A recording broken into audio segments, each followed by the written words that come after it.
नमस्कार दोस्तों, बहुत बहुत स्वागत है आप सबका एक बार फिर से हमारे YouTube चैनल जिसका नाम है एस्ट्रो नॉलेज में। दोस्तों, आज की इस वीडियो में हम एक 25 वर्ष युवक की कुंडली का विश्लेषण करने वाले हैं, जिन्होंने अपने बर्थ डिटेल्स मेरे साथ शेयर किए हैं और एस्ट्रोलॉजी के माध्यम से ये अपने जीवन से जुड़े हुए कुछ महत्वपूर्ण प्रश्नों के उत्तर जानना चाहते हैं। तो निश्चित ही आज इस वीडियो में मैं इनके द्वारा पूछे गए सभी प्रश्नों का उत्तर दूंगा और साथ ही साथ इनकी कुंडली का पूर्ण विश्लेषण भी करूंगा। दोस्तों, इस वीडियो को शुरू करने से पहले हर बार की तरह आप सबसे निवेदन है, यदि अभी तक आपने हमारे YouTube चैनल एस्ट्रो नॉलेज को सब्सक्राइब नहीं किया है तो आप प्लीज इसे सब्सक्राइब कर दें और बेल आइकन को दबाना ना भूलें। साथ ही साथ दोस्तों, यदि आप सब भी इसी प्रकार अपनी कुंडली का विश्लेषण करवाना चाहते हैं या फिर मुझसे संपर्क करना चाहते हैं तो स्क्रीन पर फ्लैश हो रहे व्हाट्सएप नंबर के ऊपर आप मुझसे संपर्क कर सकते हैं और ज्यादा जानकारी के लिए आप नीचे डिस्क्रिप्शन बॉक्स को भी चेक कर सकते हैं। चलिए वापस आते हैं इस विश्लेषण के वीडियो के ऊपर और सबसे पहले मैं आप सबों के समक्ष इनके द्वारा पूछे गए प्रश्नों को रख देता हूं। इनके लिए पूछा गया है, करियर किस क्षेत्र में अच्छा रहेगा, कब तक जॉब लगने के योग हैं, करियर के बारे में डिटेल से बताएं, विवाह कब होने के चांसेस हैं, कौन से वर्ष में विवाह होगा, प्रेम विवाह के योग कैसे हैं, इसमें क्या कोई अड़चन आने वाली है और बिजनेस के योग और फाइनेंस कैसा रहेगा, इन्होंने ये पूछा है। चलिए सीधे इनके लग्न कुंडली की तरफ चलते हैं जो कि हमारे समक्ष है। वो प्रारंभ होती है 9 नंबर से। 9 नंबर यानी कि धनु लग्न की कुंडली बन जाती है और चंद्रमा देखें तो वृश्चिक राशि में जाकर के विराजमान है, यानी कि इस जातक की जो कुंडली है वो बनती है धनु लग्न और वृश्चिक राशि की। लग्न का मान देखें यहां पर तो 29 डिग्री है, यानी कि लग्न के पास बहुत ज्यादा बल नहीं माना जाएगा। धनु लग्न यानी कि देवगुरु बृहस्पति के द्वारा अधिपत्य किया जाने वाला लग्न। ऐसे जातक के स्वभाव की बात करें तो आमतौर पर जो ऐसे लोग होते हैं वो ईमानदार होते हैं, सत्यवान होते हैं, सत्य वचन बोलना जानते हैं, जीवन में अपने लक्ष्य के प्रति अडिग रहते हैं। यहां पर देखें लग्नेश गुरु उठ करके 12वें भाव में जाकर के विराजमान है। शनि के ऊपर चलते हैं। शनि यहां पर देखा जाए तो कुंडली के चतुर्थ भाव में सुख स्थान में जाकर के बैठे हुए हैं। 0 डिग्री का शनि चतुर्थ भाव में जाकर के विराजमान है। इस कुंडली में शनि कौन है तो वो द्वितीयेश और तृतीयेश है, यानी कि अकारक ग्रह हैं। कारक नहीं है शनि इस कुंडली में, जाकर के चतुर्थ भाव में बैठा हुआ है। देखिए चतुर्थ भाव में जब शनि बैठता है तो एक बात तो तय है कि ये जीवन में आपको प्रॉपर्टी का सुख देने वाले होंगे। प्रॉपर्टी का सुख, यहां तक कि नौकर चाकर का भी सुख यहां पर बैठा हुआ शनि जीवन में देने वाला होता है। शनि यहां पर देखा जाए 0 डिग्री का है, वक्री है और ये मित्रता में नहीं है, तात्कालिक मैत्री में नहीं है गुरु के साथ, तो सर्वश्रेष्ठ रिजल्ट ये नहीं देने वाला है। शनि चतुर्थ भाव में बैठ करके कई बार घर में कलह की स्थिति देने वाले होंगे, चीजों में उतार चढ़ाव देने वाले होंगे। चतुर्थ भाव संबंधित सुखों में भी कई बार आप देखेंगे कि उतार चढ़ाव की स्थिति बनती हुई नजर आ रही है। पैतृक संपत्ति का भी इस्तेमाल करके आप चाहें तो प्रॉपर्टी वगैरह ले सकते हैं, प्रॉपर्टी वगैरह बना सकते हैं। अपनी मेहनत से भी आप बना सकते हैं, क्योंकि ये मेहनत भाव के भी स्वामी ग्रह बनते हैं शनि, साहस पराक्रम भाव के भी स्वामी ग्रह शनि बनते हैं और प्रॉपर्टी भाव में जाकर के बैठे हुए हैं। तो पैतृक संपत्ति का इस्तेमाल करके और अपनी मेहनत का इस्तेमाल करके आप बढ़िया प्रॉपर्टी वगैरह बना सकते हैं और जीवन में सुखों को भोग सकते हैं। 0 डिग्री का शनि है। शनि यहां पर मृत अवस्था के माने जाएंगे, बल बहुत कम हो जाएगा शनि के पास। शनि की दृष्टि मान लेते हैं, फिर भी दृष्टि में थोड़ा बहुत भी बल हुआ तो क्या रिजल्ट दे जाएंगे शनिदेव। तो शनि की दृष्टि पड़ेगी 6ठे भाव के ऊपर, शत्रुओं से आपकी रक्षा करेंगे, ऋण कर्ज वगैरह है तो उससे आपको मुक्ति दिलवाने वाले होंगे, रोग से आपको बचाने वाले होंगे शनि। 10वें भाव के ऊपर दृष्टि पड़ेगी शनि की, करियर में थोड़ा विलंब की स्थिति उत्पन्न कर सकते हैं। और शनि की दृष्टि लग्न के ऊपर पड़ेगी तो कई बार आप देखेंगे कि आपके कार्य में विलंब की स्थिति उत्पन्न हो रही है। केतु के ऊपर चलते हैं। केतु यहां पर देखा जाए कुंडली के 5वें भाव, शिक्षा, संतान, लव रोमांस के भाव में विराजमान है। यहां पर देखें केतु मंगल की राशि में है और मंगल त्रिकोण में जाकर के बैठे हुए हैं, तो मंगल की प्लेसमेंट बढ़िया है, तो यहां पर केतु भी अच्छा रिजल्ट देने के लिए बाध्य हो जाएगा। वैसे भी जो केतु हैं वो मंगल के समान ही परिणाम देते हैं। तो यहां पर देखा जाए 7 डिग्री का केतु है, बलाबल करीब 50% के आसपास है केतु के पास। 5वें भाव में केतु देव विराजमान है। लव रोमांस की तरफ केतु लेकर के जाने वाला होगा। क्यों? केतु नहीं बल्कि राहु की दृष्टि यहां पर पड़ेगी 5वें भाव के ऊपर, इस वजह से राहु की दृष्टि पंचम भाव के ऊपर पड़ने की वजह से कहीं ना कहीं एजुकेशन में भी उतार चढ़ाव देखने को मिल सकता है। क्योंकि मंगल की प्लेसमेंट बढ़िया है तो आप मेहनत करके एजुकेशन प्राप्त कर सकते हैं, यहां तक कि आप हायर एजुकेशन के लिए भी जा सकते हैं। यहां पर केतु बैठ करके संतान संबंधित सुख आपको देने वाला होगा। केतु की दृष्टि पड़ेगी यहां पर से कुंडली के भाग्य भाव की तरफ, तो केतु की दशांत दशा में भाग दौड़ ये बढ़ा सकते हैं, लंबी दूरी की यात्राएं करवा सकते हैं। दृष्टि पड़ेगी लाभ स्थान के ऊपर, केतु आपको लाभ देने वाला होगा। और 12वें भाव के ऊपर दृष्टि पड़ना, माफ करिए, केतु की दृष्टि जो पड़ेगी वो लग्न के ऊपर पड़ेगी, जो 9वीं दृष्टि होगी वो लग्न के ऊपर पड़ेगी। और यहां पर उच्च की दृष्टि पड़ेगी तो ये केतु आपको ज्ञान देने वाला होगा। जी हां, केतु आपको ज्ञान देने वाला होगा। आगे बढ़ते हैं, चलते हैं सप्तम भाव की तरफ। बुध, सूर्य और शुक्र यहां पर विराजमान है। अच्छी बात यह है कि सूर्य के साथ बैठने के बावजूद ना तो बुध और ना ही शुक्र यहां पर अस्त के हो रहे हैं। बुध की बात कर लेते हैं सबसे पहले। बुध यहां पर सप्तमेश हैं और कर्मेश हैं, दो केंद्र घरों के स्वामी ग्रह हैं बुध, और यहां पर सप्तम भाव में ही बैठे हुए हैं अपनी साधारण राशि में। 4 डिग्री का बुध है यहां पर, अपनी साधारण राशि में बैठ करके ये भद्र महापुरुष योग का निर्माण कर रहे हैं।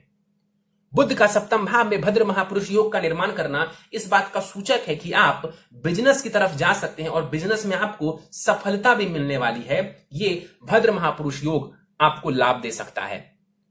सप्तम भाव आपकी कुंडली में पत्नी का है, पार्टनरशिप का है, और यहां पर बुध के बैठने से इन चीजों में भी आपको लाभ, यानी कि विवाह का सारा सुख यहां पर बुध आपको देने वाले होंगे। बाल अवस्था का बुध है और यहां पर बैठ करके बुध आपको कहीं ना कहीं विवाह का सुख, करियर संबंधित लाभ, प्रोफेशन संबंधित लाभ, बिजनेस का लाभ, पार्टनरशिप का लाभ देने वाला होगा।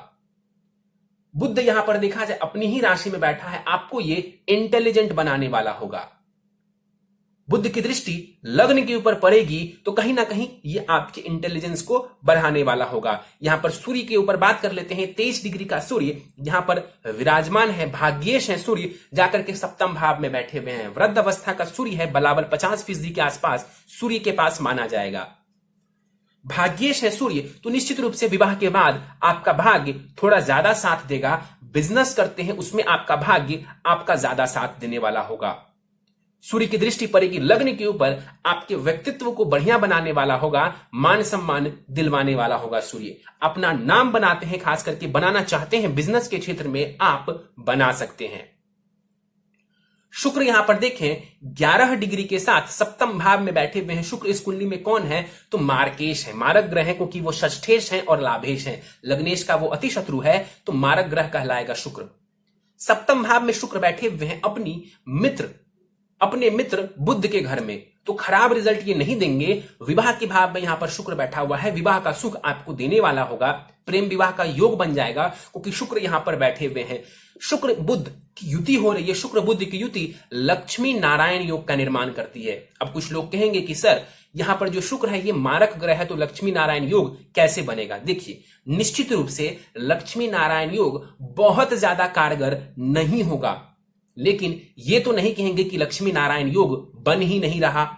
बिल्कुल बन रहा है, लक्ष्मी नारायण योग बन रहा है और इसका लाभ आपको वैवाहिक जीवन में देखने को मिलेगा। हो सकता है तो पत्नी की तरफ से भी जो है धन का लाभ देखने को मिले। बिजनेस का ये भाव होता है, बिजनेस में ये लक्ष्मी नारायण योग आपको बहुत ज्यादा लाभ करवाने वाला होगा। तो ये बढ़िया स्थिति है। 11 डिग्री का शुक्र है, बलाबल बहुत बढ़िया है शुक्र के पास। सूर्य और बुध की युति यहां पर बुधादित्य योग भी बना रही है, तो पत्नी भी पढ़ी लिखी हो इसके चांसेस ज्यादा है। और बुधादित्य योग भी आपको बिजनेस में बढ़िया माइंड देने वाला होगा, आपको इंटेलिजेंट बनाने वाला होगा। तो ये बिजनेस करने के लिए सर्वोत्तम स्थिति आपकी कुंडली में नजर आ रही है।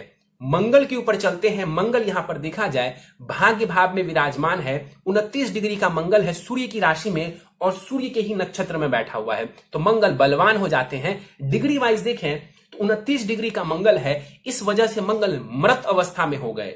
मंगल यहां पर मृत अवस्था में हो गए तो ये छोटा सा वीक पॉइंट बनता है, लेकिन फिर भी मैं ऐसा मानता हूं कि यहां पर बैठा हुआ मंगल भाग्य संबंधित आपको लाभ देने वाला है। मंगल हायर एजुकेशन का लाभ देने वाला है, पिता की तरफ से लाभ दिलवाने वाला है आपको। मंगल की दृष्टि पड़ेगी विदेश भाव के ऊपर, विदेश की यात्राएं आपको मंगल करवाने वाले होंगे। मंगल की दृष्टि तीसरे भाव के ऊपर पड़ेगी, साहस पराक्रम में वृद्धि करवाने वाला होगा, मेहनत को बढ़ा देगा। और मंगल की दृष्टि पड़ेगी चतुर्थ भाव के ऊपर, मकान का सुख, वाहन का सुख, प्रॉपर्टी का सुख दिलवाने में ये मंगल आपको मदद करने वाले हैं। चलिए आगे बढ़ते हैं, राहु के ऊपर चलते हैं। अब ध्यान से देखिए, राहु के ऊपर जाने से पहले कुंडली के दसम भाव को ध्यान से देखें। पीछे मंगल है और आगे राहु है, बीच में कौन सा भाव है? तो दसम भाव। इसे कहते हैं कुंडली में पाप कर्तरी दोष का लग जाना, जो कि आपके दसम भाव को लगा है। तो कहीं ना कहीं दसम भाव जो करियर प्रोफेशन को दर्शाता है, वहां पर पाप कर्तरी दोष का लगना बहुत शुभ नहीं है। ये दसम भाव की शुभता में थोड़ी कमी लाएगा। राहु लाभ स्थान में बैठा हुआ है, 11वें भाव में कहते हैं कि कोई भी ग्रह बैठ जाए वो बाध्य हो जाता है अच्छा रिजल्ट देने के लिए। फिर से सुन लीजिए, लाभ स्थान में कोई भी ग्रह बैठ जाए, चाहे वो पापक ग्रह हो या शुभ ग्रह हो, वो बाध्य हो जाता है अच्छा रिजल्ट देने के लिए।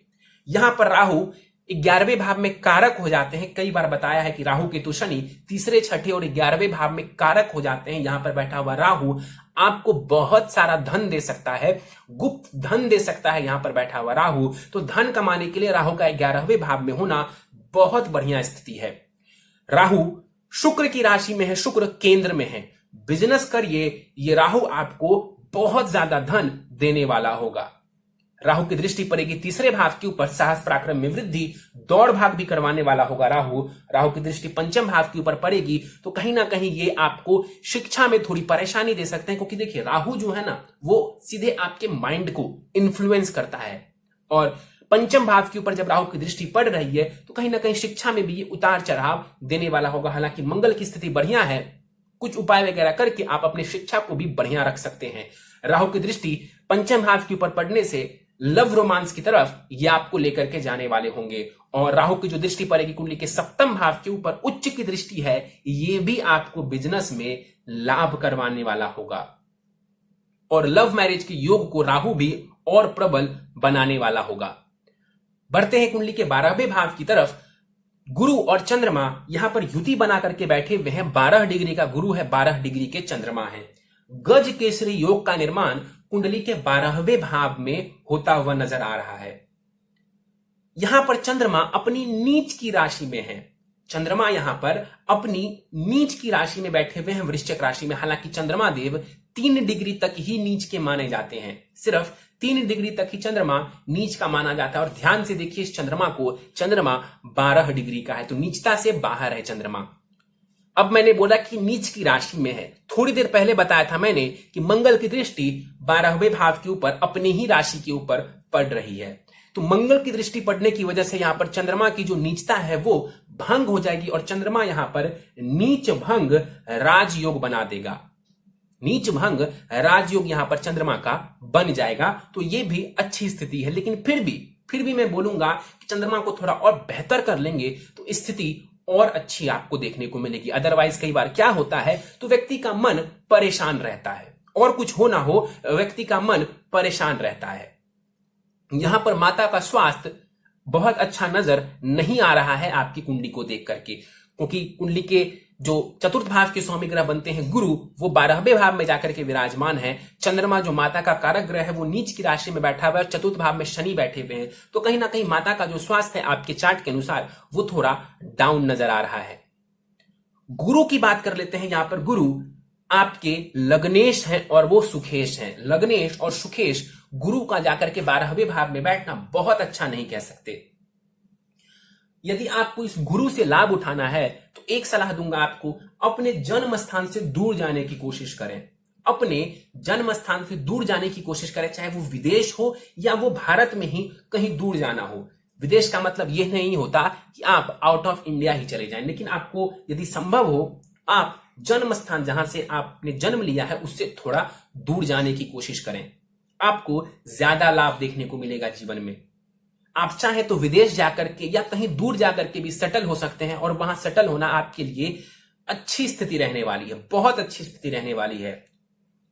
यहां पर देखा जाए 12वें भाव में जो गज केसरी योग बन रहा है, कहीं ना कहीं विदेश में आपको लाभ देने वाला होगा। और गुरु की दृष्टि पड़ेगी कुंडली के चतुर्थ भाव के ऊपर, तो अभी जो परेशानी नजर आ रही थी चतुर्थ भाव संबंधित, उसमें काफी हद तक ये गुरु कमी करने वाला होगा, क्योंकि गुरु यहां पर अपने ही घर को, अपनी ही राशि को देखेगा, तो जो भी परेशानी है उन परेशानियों को कम करने वाला होगा। तो मकान का सुख, प्रॉपर्टी का सुख, माता से संबंधित सुख, उसमें ये थोड़ा थोड़ा लाभ आपको दे देंगे।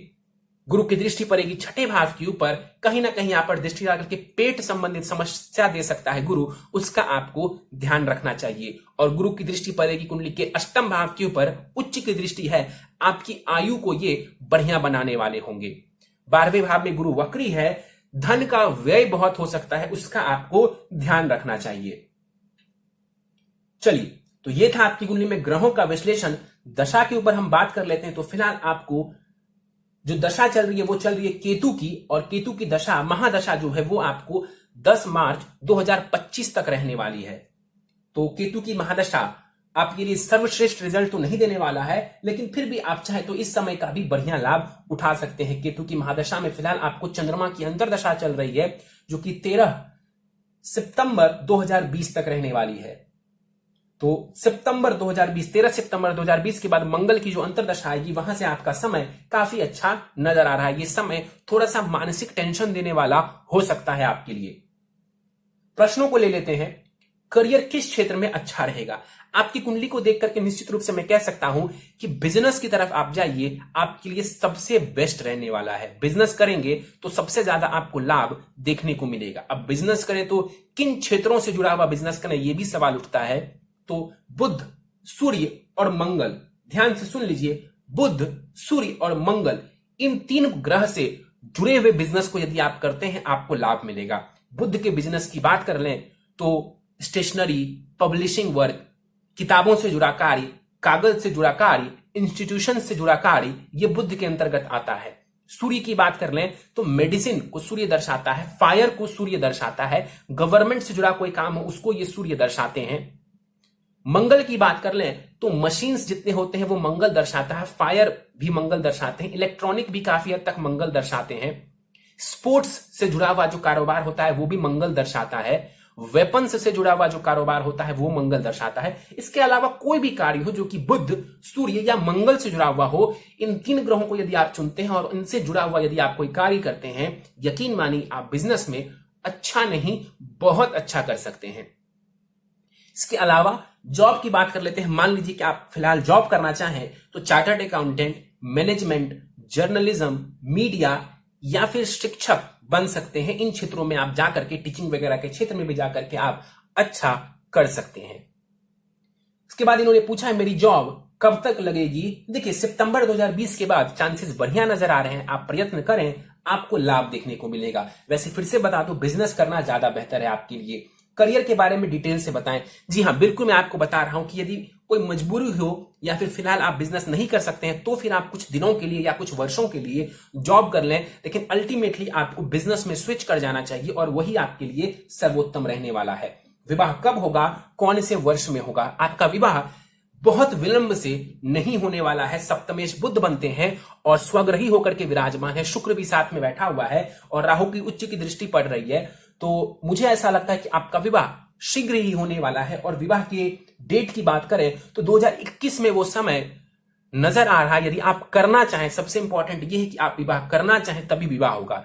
तो यदि आप विवाह करना चाहते हैं तो विवाह का योग 2021 में भी बनता हुआ नजर आ रहा है, जब आपको केतु की महादशा में राहु की अंतरदशा चलेगी। तो हो सकता है कि अचानक से आप विवाह कर लें। इसके बाद इन्होंने पूछा है प्रेम विवाह के योग कुंडली में है या फिर नहीं? बिल्कुल, शुक्र सप्तम भाव में बैठा हुआ है, राहु की उच्च की दृष्टि सप्तम भाव के ऊपर पड़ रही है। निश्चित रूप से आप प्रेम विवाह कर सकते हैं और परिवार से अगेंस्ट जाकर के भी विवाह कर सकते हैं। विवाह को लेकर के आपको एक रत्ती भी चिंता करने की, 1% भी चिंता करने की आवश्यकता नहीं है। बस कुंडली मिलान कर लें, वैसे भी आपका विवाह बहुत बढ़िया रहने वाला है। कुंडली मिल जाती है तो सर्वोत्तम रहेगा आपका विवाह। इसके बाद इन्होंने पूछा है क्या कोई अड़चन आएगी विवाहित जीवन में? देखिए, कोई अड़चन जैसी स्थिति यहां पर नजर नहीं आ रही है। आपका सप्तम भाव बहुत बलवान है, आप विवाह के लिए आगे बढ़िए, कोई परेशानी नहीं है। आपकी कुंडली में जो विवाह का भाव है वो बहुत बलवान है। सूर्य जब विवाह भाव में बैठते हैं तो कई बार मैंने कहा है कि थोड़ी परेशानी, मतभेद की स्थिति देखने को मिलती है, लेकिन यहां पर चूंकि बुध स्वग्रही है तो कोई परेशानी नहीं होगी, कोई परेशानी नहीं होगी। आप आराम से आगे बढ़िए। आपका जो विवाह है, चाहे वो प्रेम विवाह हो, बहुत बढ़िया रहने वाला है और आपका प्रेम विवाह ही होने वाला है, ये भी आप जान लें। इसके बाद इन्होंने पूछा है बिजनेस की योग 100% है, फाइनेंस कैसा रहेगा। देखिए फाइनेंस की बात करें तो फाइनेंस आपका बढ़िया रहने वाला है। बिजनेस करिए, पैसा आप बहुत हद तक कमा सकते हैं, बहुत ज्यादा पैसा आप कमा सकते हैं। किससे? तो बिजनेस करके। चलिए आपके नवमांश कुंडली को देख लेते हैं। आपकी नवमांश कुंडली मेरे समक्ष है। नवमांश कुंडली भी आपकी वर्गोत्तमी है, यानी कि धनु लग्न की ही आपकी नवमांश कुंडली बनती है। मंगल लग्न में विराजमान है और राहु केतु भी लग्न और सप्तम भाव में विराजमान है। इसका मतलब है कि वैवाहिक जीवन में थोड़ी सी परेशानी देखने को मिल सकती है आपके नवमांश चार्ट को। इसका ये बिल्कुल मतलब नहीं है कि विवाह में बहुत कोई परेशानी आने वाली है, लेकिन हाँ, कुंडली मिलान अब आपके लिए थोड़ा जरूरी हो गया। सूर्य उच्च का है आपके D9 चार्ट में, मंगल मित्र राशि में है, बढ़िया स्थिति है। गुरु चंद्रमा का गज केसरी योग वहां पर भी लाभ स्थान में बन रहा है। शुक्र की स्थिति बढ़िया है वहां पर। इसका मतलब है कि आप धन बहुत अच्छा कमाने वाले हैं। फिर से सुन लीजिए, धन आप बहुत अच्छा कमाने वाले हैं, उसमें कहीं कोई दो राय नहीं है। सीधे उपाय के ऊपर चलते हैं। नित्य ओम ब्रीम बृहस्पति नमः, इस मंत्र का कम से कम एक माला जाप, यानी कि 108 बार इस मंत्र का आपको जाप करना चाहिए। गणेश जी की पूजा आराधना करें, इससे आपको बहुत लाभ देखने को मिलेगा। और केतु की महादशा में खास करके गणेश जी की पूजा आराधना से आपको विशेष लाभ देखने को मिलेगा। हर बुधवार मंदिर जाकर के गणेश जी को दूर्वा, जिसको घास कहते हैं, उनके चरणों में आपको चढ़ाना चाहिए। नित्य हनुमान चालीसा का आपको पाठ करना है और हर सोमवार एवं शनिवार शिवलिंग के ऊपर जाकर के आपको अभिषेक करना है महामृत्युंजय मंत्र से। तो ये कुछ उपाय हैं आपके लिए, जिन उपायों को करके आप अपने जीवन को और ज्यादा बेहतर बना सकते हैं। और वैसे भी कुंडली आपकी बहुत बलवान नजर आ रही है। जो भी छोटी मोटी परेशानी होगी वो इन उपायों के द्वारा स्वतः ही दूर हो जाएगी। चलिए तो दोस्तों, ये था इस 25 वर्ष युवक की कुंडली का विश्लेषण। मुझे उम्मीद है कि आपको हमारा यह कुंडली विश्लेषण का वीडियो पसंद आया होगा। यदि वीडियो पसंद आया तो आप इसे लाइक करें, शेयर करें। अभी तक आपने हमारा YouTube channel astro knowledge subscribe नहीं किया है तो आप प्लीज इसे सब्सक्राइब कर दें और बेल आइकन को दबाना ना भूलें। साथ ही साथ दोस्तों, यदि आप सब इसी प्रकार अपनी कुंडली का विश्लेषण करवाना चाहते हैं या फिर मुझसे संपर्क करना चाहते हैं तो स्क्रीन पर फ्लैश हो रहे व्हाट्सएप नंबर के ऊपर आप मुझसे संपर्क कर सकते हैं। और ज्यादा जानकारी के लिए आप नीचे डिस्क्रिप्शन बॉक्स को भी चेक कर सकते हैं। इस वीडियो में फिलहाल इतना ही दोस्तों। आप सभी का बहुत बहुत धन्यवाद।